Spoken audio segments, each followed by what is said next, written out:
It is my intention to give a full account of the first war between Rome and Carthage, which was fought for the possession of Sicily. This is because it would be hard to think of a conflict which went on for longer, demanded more effort from both sides, or was prosecuted with a more brutal vigour, nor one which featured more battles or more sudden changes of fortune. The two cities which fought it were still at this time possessed of customs and institutions that were yet to fall into decadence. Both were dependent chiefly on their own efforts rather than on good luck for their successes, and both were equally matched in terms of their resources, which is why we can arrive at a more accurate assessment of the respective qualities and attributes of the two combatants in this particular war than we can by studying any comparable conflict. So that was the Greek writer Polybius talking about one of the titanic clashes, not just in ancient history, but Tom, in all history, it is the First Punic War between Rome and Carthage. It is. I guess the Carthaginians would have called it the First Roman War. So that's a perspective that perhaps we could try and keep in mind. But yes, it is the great superpower clash in antiquity. And the two sides are perfectly matched because Carthage is the whale, Rome is the elephant. Carthage's wealth is in trade, Rome's in her resources of manpower. Carthage has been a great power for centuries. Rome is essentially an upstart. So that, I think, is what Polybius is talking about when he says that this is so interesting. You can gauge the respective strengths of the two cities. And so we're in the 3rd century BC, just for those people who haven't listened to previous episodes. Yes. Carthage is on the shores of North Africa, present-day Tunis.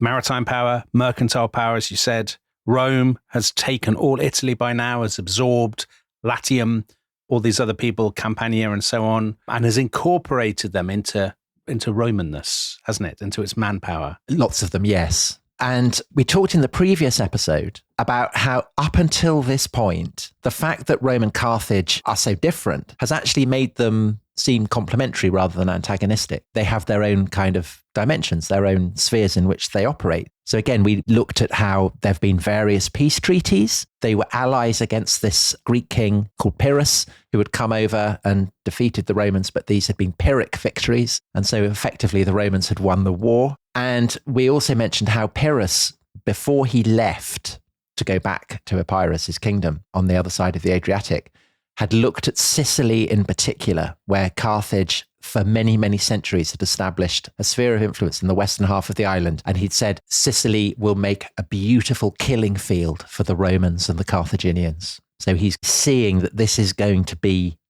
the flashpoint. And I mean, he's not wrong because the Romans are in Rhegium, on the very toe of Italy. And of course, on the other side of the straits, you have Messina, back in classical times was Messina. And it's been argued that, the Romans are nervous. They're nervous that the Carthaginians might, they've got this great fleet, that their control of the Italian coastline might leave them very exposed. But there's a very great scholar of Roman imperialism called William Harris, who makes a brilliantly convincing case that war was inevitable above all because Rome is a state that is kind of attuned to violence. There's this kind of mafiosi quality to them, never to accept disrespect. So just on that, obviously there comes a point in Roman history where they become more conservative. What we have, we hold. Kind of, Trajan or something. But at this point, would you say expansionism, imperialism, for want of a better word, is absolutely built into their system, partly because it's the credo of the Republic, but also because of the structural competition between different sort of generals and so on? Yes. So you win political promotion and you win the honestas, the kind of the glorious reputation in the face of your fellow citizens by achieving great things for your city. And so that is kind of baked into the structure of Roman society. It has to be said that the Romans do not see themselves as predatory. They see themselves as a terribly moral people who essentially are going to war in self-defense. So there's this kind of weird thing that the Romans end up conquering the world effectively in self-defense. Right. And they would say that the proof of the fact that they are a moral people is that the gods have favored them and brought them victory. So they don't see themselves as ruthless imperialists, although effectively that is what they are. But they are definitely a kind of new mutant element in this centuries-old conflict in Sicily between the Greeks and the Carthaginians. And on top of that, of course, the Greeks and the Carthaginians are known factors to each other. But I think Carthage also has reason to be hostile to Rome, actually, because, of course, the Greeks are kind of known territory to the Carthaginians. They've been fighting them for so long. But Rome is a kind of alarming and novel element of this. And so much later, there's a historian, Cassius Dio, writing about the build-up to the First Punic War. And he says the Carthaginians, who had been a great power for so long, and the Romans, who were growing ever stronger by the year, could not help but cast envious eyes on each other. So that's what American geopolitical strategists today would call the Thucydides trap. Right, the US and China, or whatever. Yes, or Britain and Germany under the Kaiser. The anxiety of the established power and, nervousness about a rising power. And so it's not surprising that it all kicks off in Messina. So the point that is nearest in Sicily to Italy. And there's a bunch of Italian mercenaries from Campania who are called the Mamertines, after this brilliantly named god Mammers, who was an Italian war god. And they've been working for Agathocles, the tyrant of Syracuse, who had gone off and invaded Africa and then been defeated. And so they've been made redundant. And so they come to Messina and they seize control of it. And Hero, who is the king of Syracuse, he's a guy who's, as in the tradition of Syracuse and tyrants, he comes from nowhere.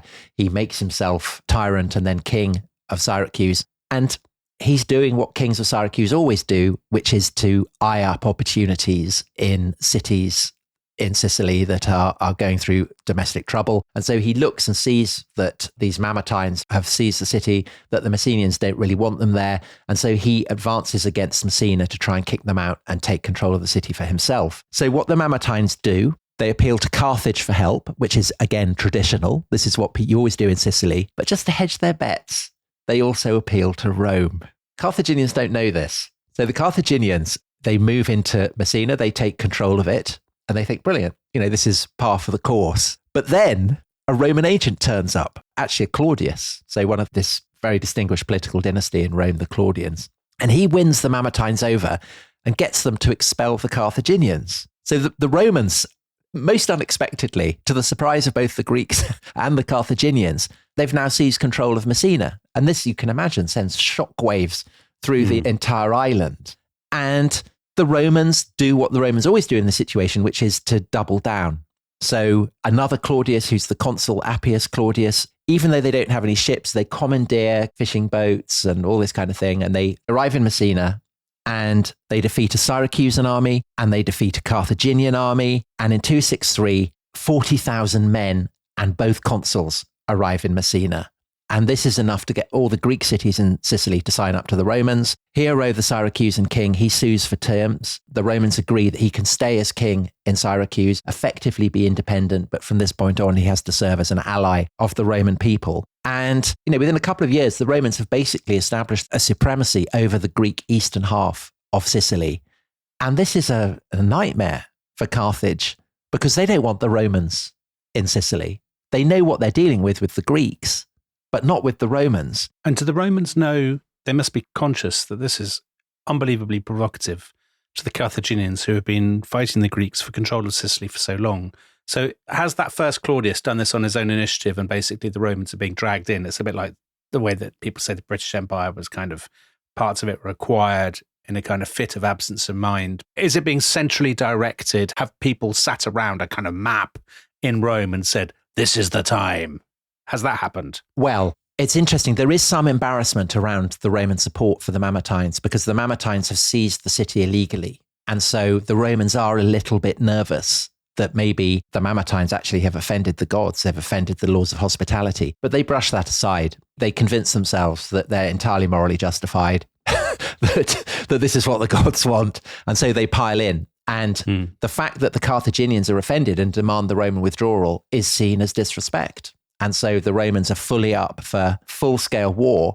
And the Carthaginians, because they are not prepared to tolerate the intrusion of this upstart power into their sphere of influence, likewise are completely committed to it. And the Carthaginians, although they respect Roman land forces, the Carthaginians are dependent on mercenaries. They don't have this kind of great body of citizens that the Romans can command. They're confident of victory because, of course, Sicily is an island. They are the great maritime power, and the Romans don't have a fleet. Right. So Carthage thinks we can ace this. And so what they do, so there's a place, Lilybaeum, which is on the kind of the furthest, most western point. Panormus, which is Palermo, modern day Palermo. Palermo is an old Phoenician city. Lilybaeum was deliberately founded to be an impregnable fortress of Carthaginian power. But what they actually decide to do is to seize control of a Greek city, Akragas, at modern day Agrigento, because it's further to the east on the southern coast. So it's towards where the Romans are operating, but it can be easily supplied from Carthage. It's a Greek city. It's famous for having been once ruled by a notorious tyrant who used to boil people to death inside a great bronze bull. And it's large and prosperous. There are kind of maybe 25, 30,000 people there. And they fortify it. The Romans pile in, they besiege it. Carthage sends a huge relief force, 60 elephants, all the works. And Dominic, I'm sure you can guess the name of the guy in charge of it. He's yet another Hanno, is he? He is a Hanno. He's yet another Hanno. Yes. But he's a terrible general. So he lands with his forces and he looks down from a hill at the Romans and he thinks, oh, I don't really want to fight them. A bit nervous of it. So he just stays there for 2 months. And then finally, because we should say, we mentioned this a couple of episodes ago, but the penalty for failure in Carthage is very, very severe. So at the worst, you can be crucified, but it's not good. So finally he thinks, well, I better crack on. So he advances against the Romans, but it's a disaster. The Romans stand firm. The elephants stampede. They trample their own men. It's a complete catastrophe. And the commander of the Carthaginian garrison in Akragas realizes that all is lost. And so he and his garrison slip out. They fill the Roman trenches with straw, manage to get across Scarpa. The Romans move into Akragas, sack it, sell all its inhabitants into slavery. And meanwhile, back in Carthage, Hanno loses all his civil rights and has a massive fine slapped on him. Right. Could have been worse. Tom could have been crucified. Yeah, it absolutely could have been worse. And back in Rome, the news that they have brushed off the Carthaginians so easily kind of determines them in their conviction that they should kick the Carthaginians out of Sicily altogether. The Carthaginians, they rely very heavily on mercenaries, don't they? So even at this stage, they rely on mercenaries in a way the Romans aren't? Yeah, basically their troops are all mercenaries.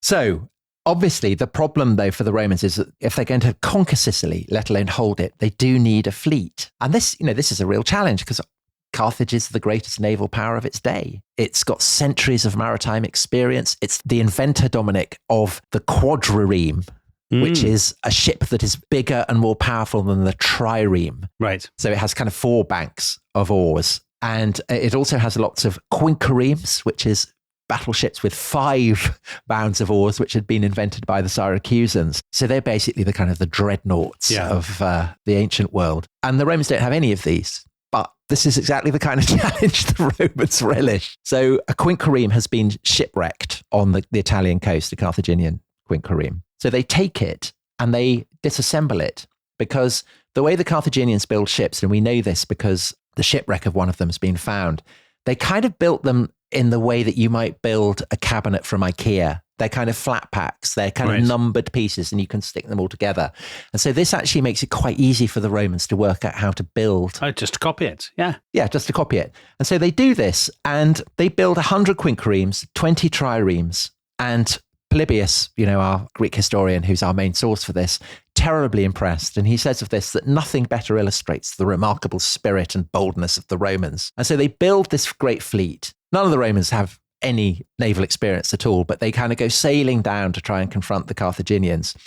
And it's an absolute disaster. They sail into an enemy harbor. The Carthaginians come out, all the crews panic, jump into the sea, and the whole force is taken prisoner. But does this put the Romans off?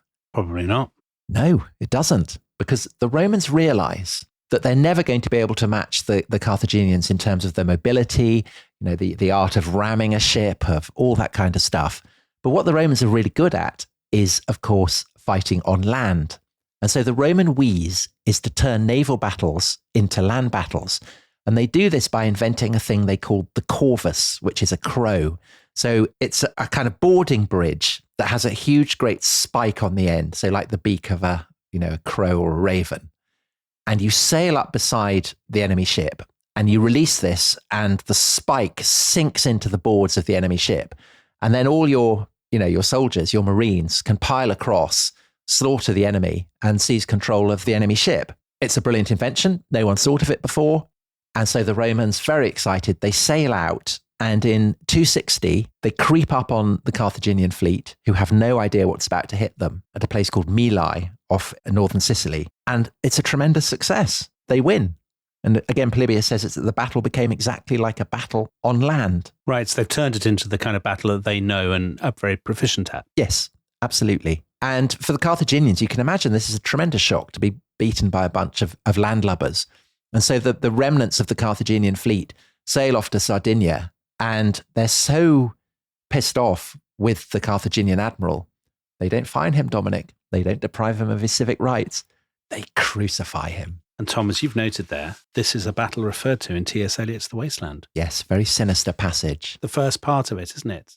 Stetson, you who were with me in the ships at Mylae, that corpse you planted last year in your garden, has it begun to sprout?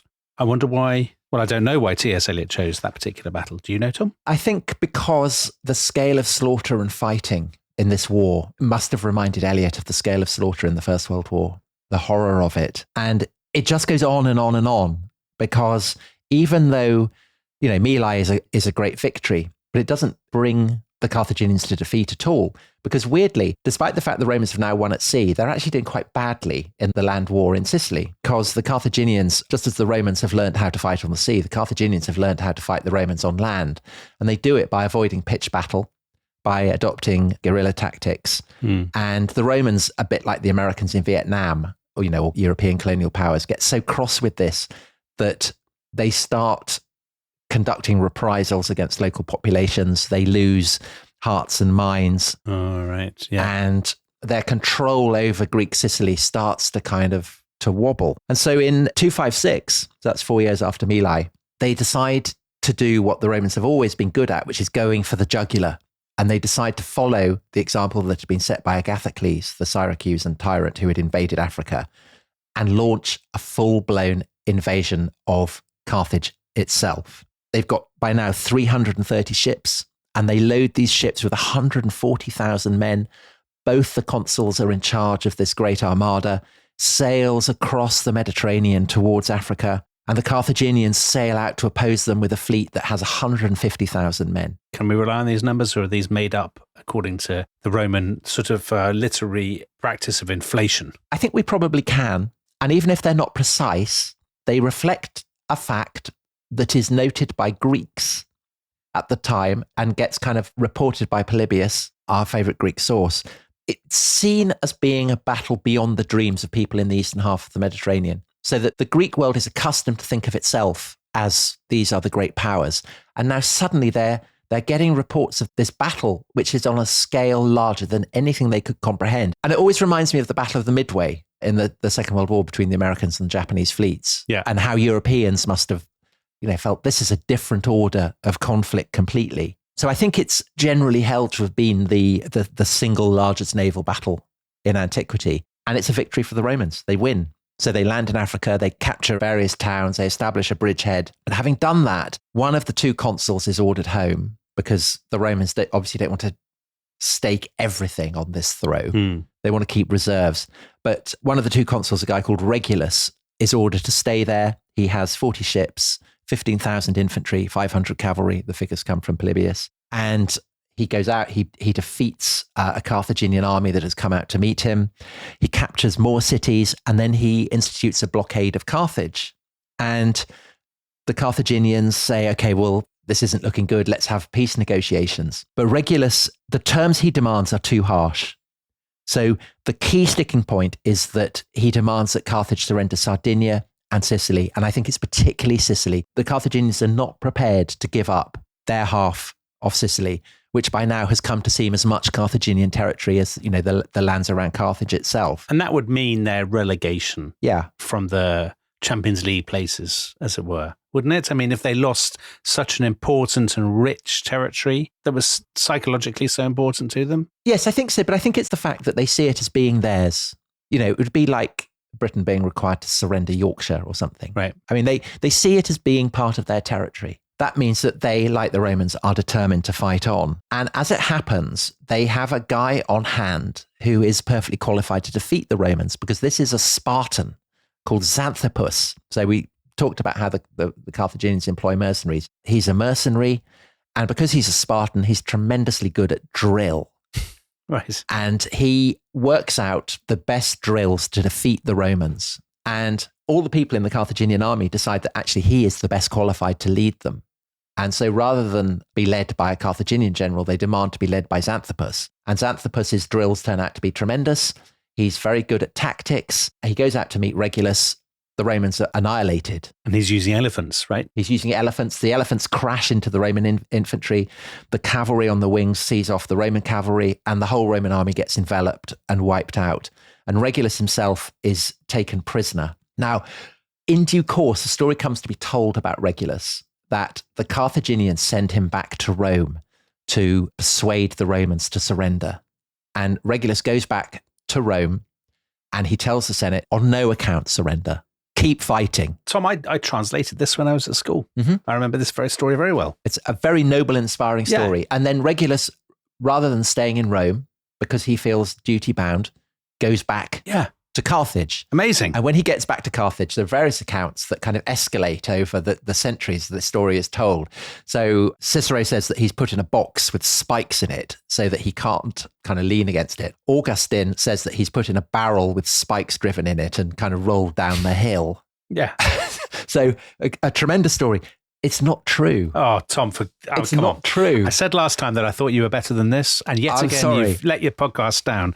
How do you know it's not true? Don't tell me Regulus died happily in his bed at the age of 82. We don't know what happened to him. He probably just dies in Carthage. It comes to be told because it serves to illustrate this idea that Punic faith is treachery. Right. Roman faith is honesty. He's given his word, and it's a kind of stirring patriotic tale.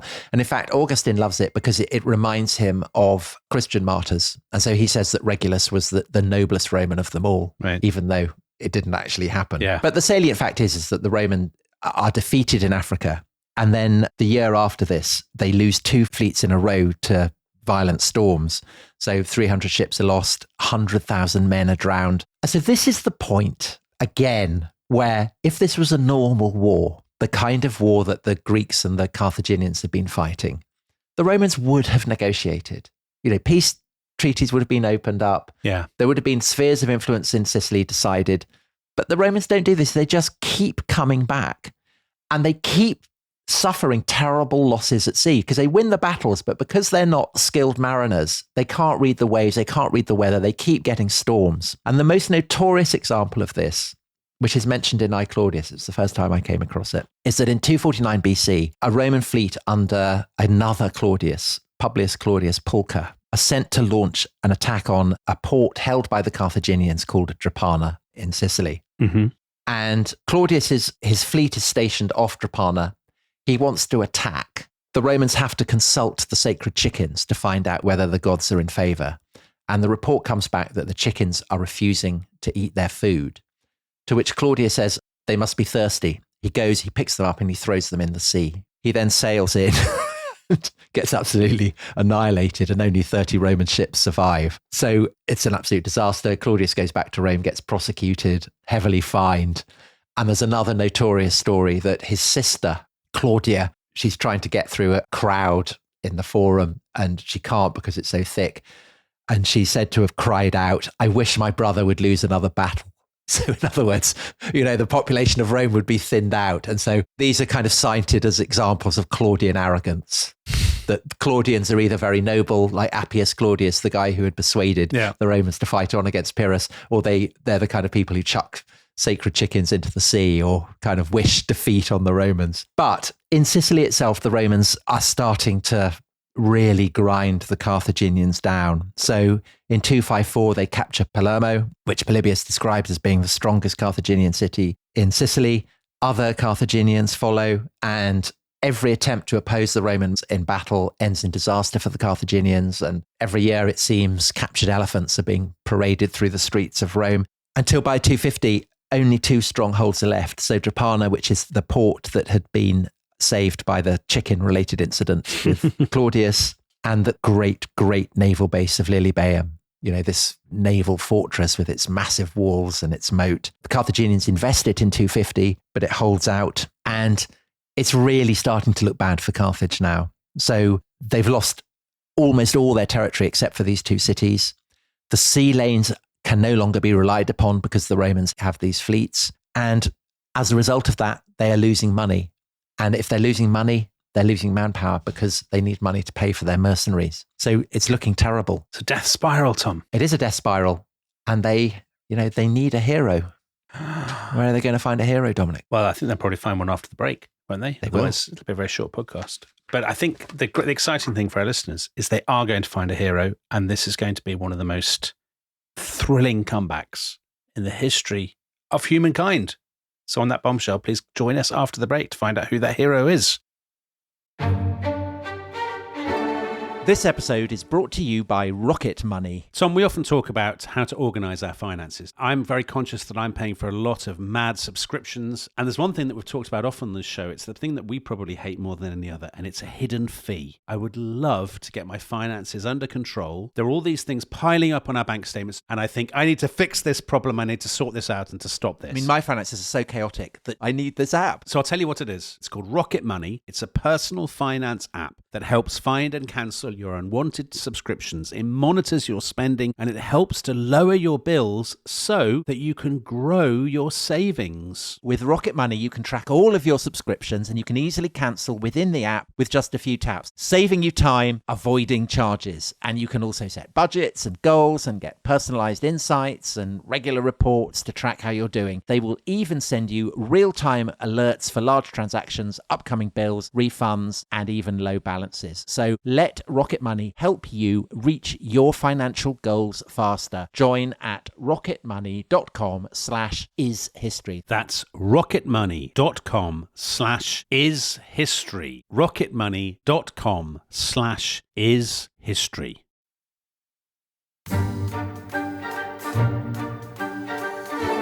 The trireme advanced in fierce and haughty fashion, cleaving the foam around it, the lateen yard quite square, and the sail bulging down the whole length of the mast.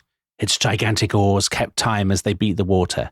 Every now and then the extremity of the keel, which was shaped like a ploughshare, would appear, and the ivory-headed horse, rearing both its feet beneath a spur which terminated the prow, would seem to be speeding over the plains of the sea. As it rounded the promontory, the wind ceased, the sail fell, and a man was seen standing bareheaded beside the pilot. It was he, Hamilcar the Suffet. About his sides he wore gleaming sheets of steel. A red cloak fastened to his shoulders left his arms visible. 2 pearls of great length hung from his ears, and his black, bushy beard rested on his throat. So that is the appearance in Gustave Flaubert's novel Salammbô of the hero of Carthage, Hamilcar the Suffet, Hamilcar Barca, one of the great names, Tom, of antiquity. And he is the man who is going to save the Carthaginians' bacon in this terrible mess they've got themselves in too against the Romans. Or is he? So you said before the break that this is one of the great comebacks. I think, to be honest, it's more of a holding operation. Okay. But that is not to be underestimated. No. So Hamilcar, he's appointed commander-in-chief of Carthaginian forces in Sicily in 247. There aren't many Carthaginian forces in Sicily by this point, but they are his to command. He is from a very distinguished family. Carthage is a kind of aristocratic republic, and so you tend not to be appointed unless you are distinguished. And actually, he claims to be descended from a brother of Elissa or Dido, the legendary founder of Carthage. He's relatively young, and he is famously energetic. He's famously proactive, and so much so that he gets the nickname of Barca, which seems to have meant kind of lightning. So he's Hamilcar, the lightning bolt. As he sails from Carthage, he is leaving behind a daughter and a wife who is pregnant with another child and who in due course will turn out to be a son. This will be the first of 3 boys. So bear that in mind. Hamilcar's eldest son is being born while he is away in Sicily, where it has to be said the situation is completely grim because there isn't any money, and without money they can't afford to pay the mercenaries. So there are about 10,000 infantry, few cavalry, and these 2 strongholds, Drepana and Lilybaeum, both of whom are under siege. So what Hamilcar decides to do, he thinks there's no point in launching myself at the Romans. What I will do is I will establish myself as a kind of guerrilla commander in the heights outside Panormus, which he does, and he finds this spot, Heicte it's called, which I've never actually been to Palermo, so I'm not familiar with the geography, but apparently the consensus is that it was in the mountains 5 miles west of what's now Palermo, and it was easily defended. It had fresh water, it had pasturage for the horses, and most importantly, it had access to the sea. Yeah. So from here, he's able to launch his lightning raids. But the downside, of course, is that he can't actually do anything to relieve Lilybaeum or Drepana. He doesn't have the resources, and so that's why I mean that it's not really a comeback. It's basically he is able to preserve a stalemate, and considering how little money he has, how few troops he has, I mean, that's not bad, but it's not a strategy that is going to enable Carthage to win the war. And of course, as the years go by, and Hamilcar is there for 6 years, the numbers that he has start to fray. So in 244, he abandons his position outside Panormus and he goes to another place, a small town called Eryx, which had been captured by the Romans. Hamilcar takes it back, and this is just outside Drepana. And he stays camped there for 2 more years, harrying the Roman siege. But again, the same problem, not enough men to lift it completely. So by 242, the great crisis of the war is approaching, because the Romans are locked in this stalemate. And they recognize that the only way ultimately they can force a victory is decisively to defeat the Carthaginians at sea. So even though they've lost fleet after fleet after fleet to the weather, they decide that they will build one more armada. And by this point, Rome too is very skint. And so they take patriotic loans from the richest men in the Republic. Right. War bonds, that kind of thing. And they're able to, by the skin of their teeth, to build a fleet of 200 ships. And that summer, 242, it sails for Sicily under command of one of the 2 consuls, Quintus Lutatius Catulus, and it takes the Carthaginians completely by surprise. The Carthaginians, I mean, some people have said they were lethargic, others have said that they were exhausted, but they just haven't prepared for this crisis, which they must have known was coming. The Carthaginian fleet has been kept at Carthage. The news is brought that the Romans are coming. They sail out. The Romans annihilate them. Disappointing. So it's just a total walkover. Total walkover, because basically the traditional situation where it's the Carthaginians who are more proficient has been turned on its head. The Romans have been practicing and practicing and practicing, and it seems that the Carthaginians haven't. Whether, as I say, they're too depressed. Run out of money, exhausted, yeah. Run out of money, yeah, they're just down. And so they lose the commanding general, who inevitably is called Hanno.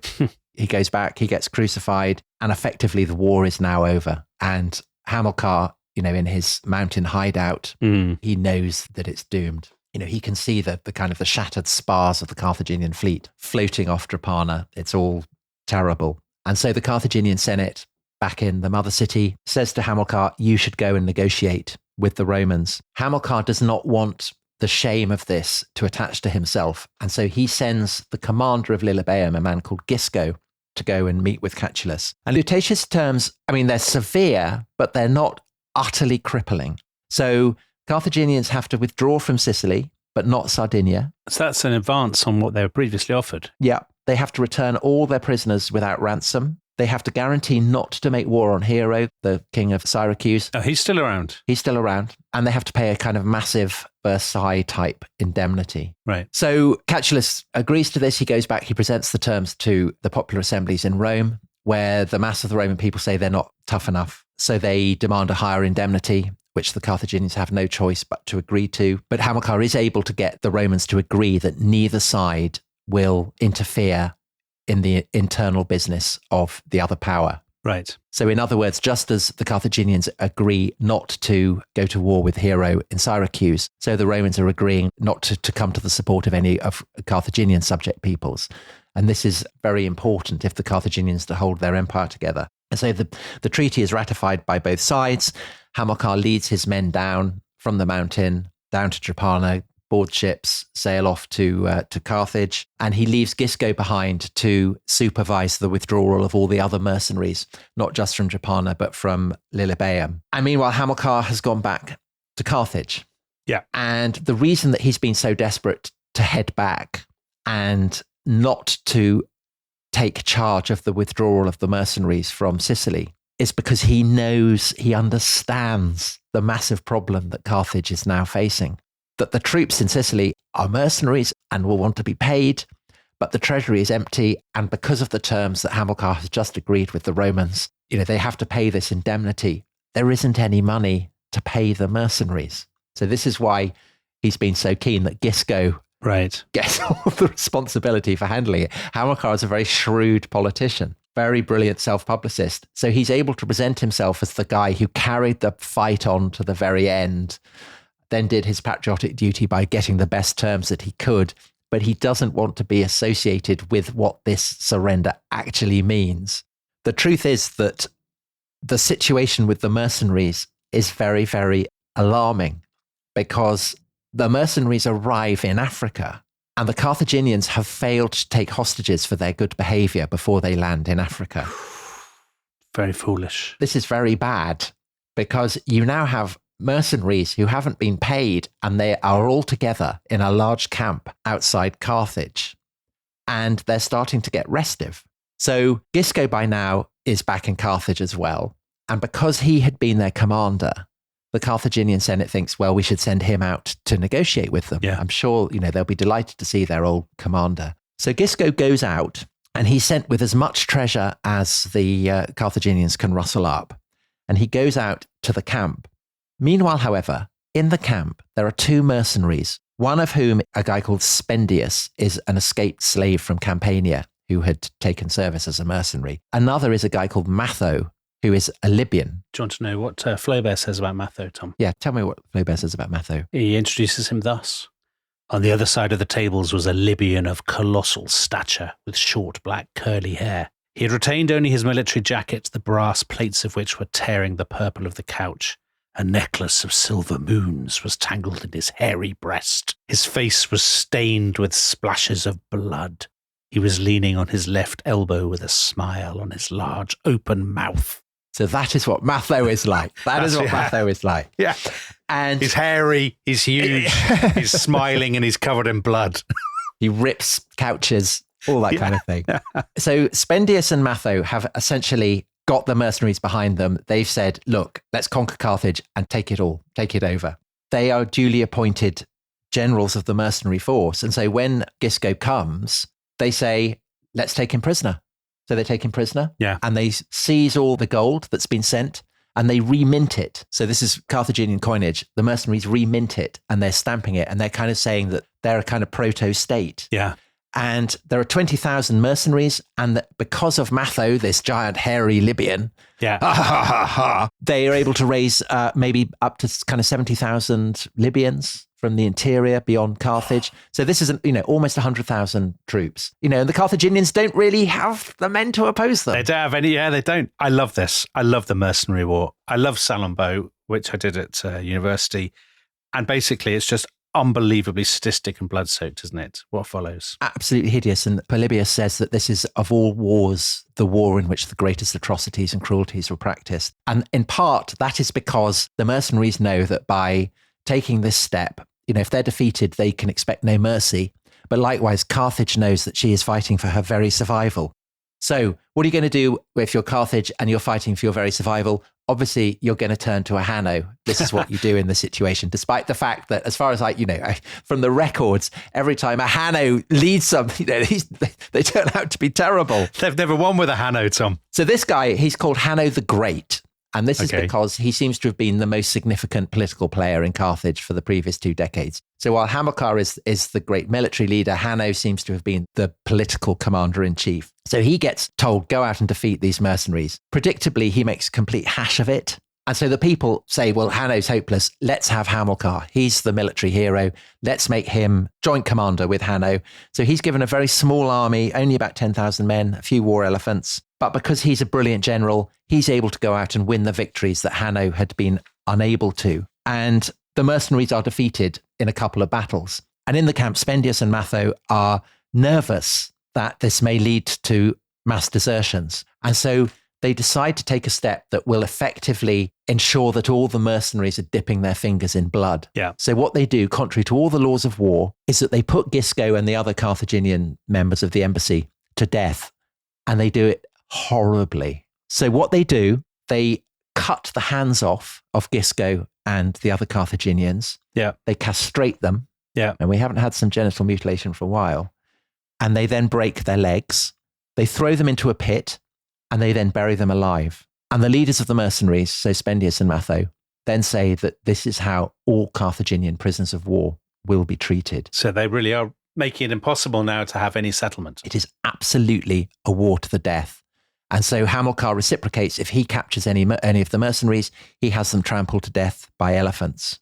Hanno is still on the scene, but general acceptance is that he's so rubbish that in this war to the death, they need Hamilcar. And so the troops, all the Carthaginian troops, vote for Hamilcar to be sole general. And this is obviously good because it means that the guy best qualified to win the war now has sole command. Yeah. And there are also two other positives. And one is that help and reinforcements arrive from Carthage's old enemy, Syracuse. And the reason for this probably is that Hero, who is still in situ, he's nervous about the Romans being too powerful. So he wants Carthage to survive. So it will be a counterweight to the Romans.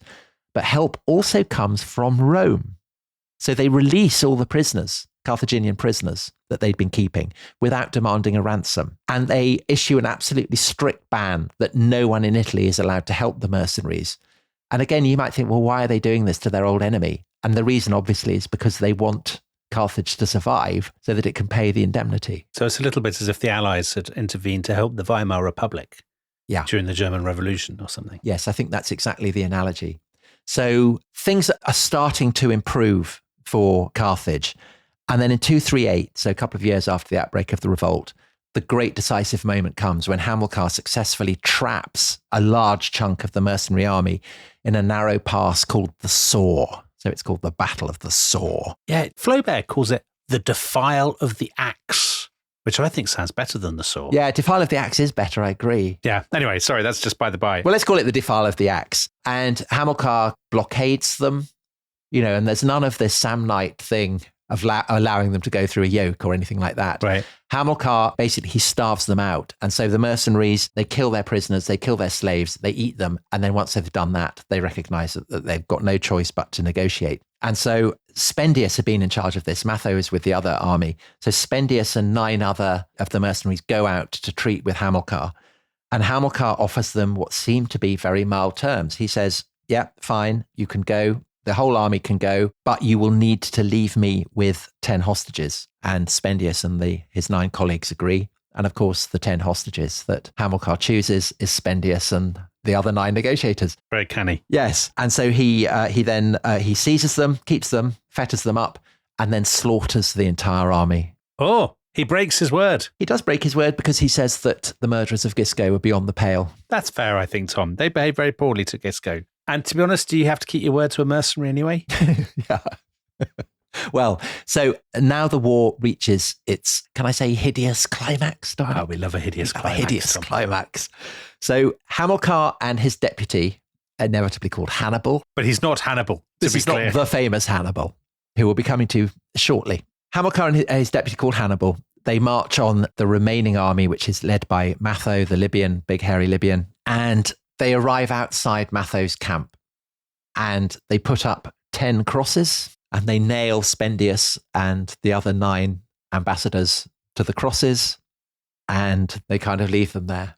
And Matho is so outraged, so appalled, so humiliated that he summons his men and they ambush Hannibal's force and they capture Hannibal and they torture him at the foot of Spendius's cross, and they then take down the body of Spendius and they nail Hannibal alive to the cross, and they take 30 high-ranking Carthaginian prisoners and they sacrifice them at the foot of the cross as a kind of, a sacrifice to the spirit of Spendius. And Hamilcar, in the face of this, has to beat a retreat, but it's fine. He hasn't suffered any major defeat, and he patches things up with Hanno, and the 2 of them advance out again. And in the autumn of 238, they meet with the surviving mercenaries and they win an absolutely crushing victory. Most of the mercenaries are wiped out. The survivors are all crucified and Matho is taken prisoner. So Matho has survived, but his fate is very exciting, isn't it? Yes. So he is taken to Carthage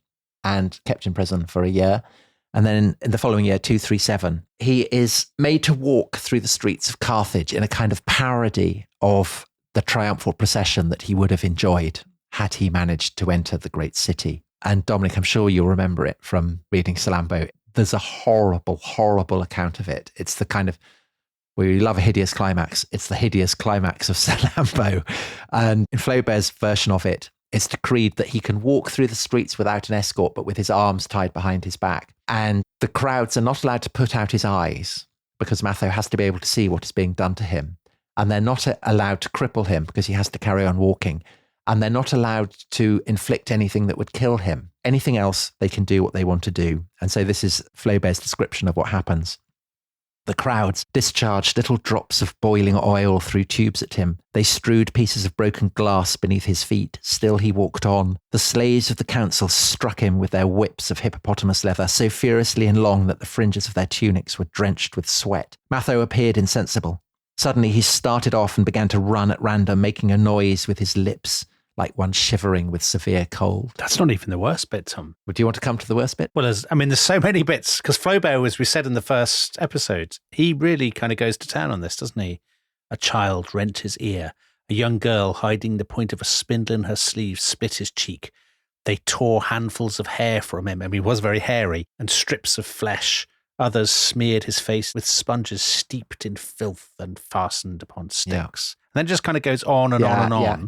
And at the end, Flaubert says at one point, he had no appearance of humanity left. He was a long, perfectly red shape. Yeah. I mean, by the standards of 1860s kind of Victorian novels. Bovary, is it? No. I mean, it's not Dickens even. So this takes us back to where we began with Flaubert's kind of imagining of Carthage. And of course, we opened this series, Dominic, with Flaubert imagining a sacrifice to Moloch, the Carthaginian elites sacrificing their children in this great blazing furnace, which you do at moments of particular peril because your child, of course, is the most precious thing that you have. And in that account, Hamilcar is pressured by the council to sacrifice his eldest son, who, of course, had been born while Hamilcar was in Sicily.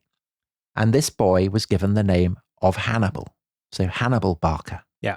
And it's an echo of a scene that almost certainly did happen. And it didn't involve Moloch, and it didn't involve human sacrifice, but it did involve sacrifice before the greatest of the gods of Carthage, which was Baal Hamon. Mm-hmm. And Hamilcar Barca, he is now the greatest man in Carthage. He has won this great victory over the mercenaries. He was the last man standing against the Romans in Sicily. And yet at the same time, he has been powerless to oppose the Romans who were behaving very, very badly. Even though the Romans did not intervene in the mercenary war, they take advantage of Carthage's distraction to seize Sardinia against the terms of the peace treaty. And when the Carthaginians complain, the Romans threaten them with war. So it's like that phrase that the Gauls had said to the Romans when they captured Rome and extorted lots of treasure out of them, woe to the defeated. Mm. And so the Carthaginians have no option but to suck it up. But obviously they feel incredible resentment.